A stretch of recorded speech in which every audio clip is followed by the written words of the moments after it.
สารขอข้อมูลประวัติในเรียกว่านาทีวัดโลกุสีบ้านเลิศ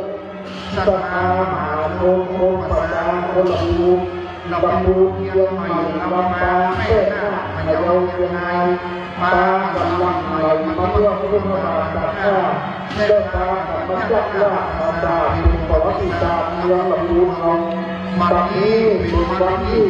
9 มกราคมพุทธศักราช2569ทางวัดพระนสงฆ์พระสงฆ์องค์เจ้า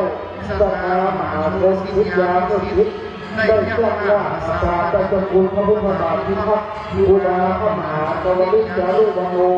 มาเลิกสร้างทรงสถานยังเป็นสักข้าหน้าวัดมหาสักข้าจักว่าไปเลยจักไปจักไปจักไปจักไปพงเขียวมองตะวันไปเลยนิ้วก็ตอกหายก็ตอกวันนี้ขบวนเลือดทำการเตรียมอุปราวัตขบวนไม่ได้มีการการอาจารย์เพื่อที่มาทำ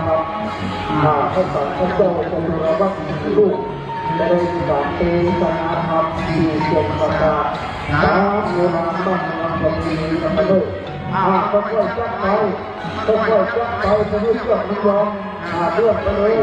เลื่อนไปหมดเลื่อนไปหมดเลื่อนไปหมดจะต้องน้ำเลือดจะดูเลื่อนไปหมดจะได้ต้องน้ำเลือดที่ไปที่นี้จะดูน้ำเลือดเลื่อนไปเลื่อนไป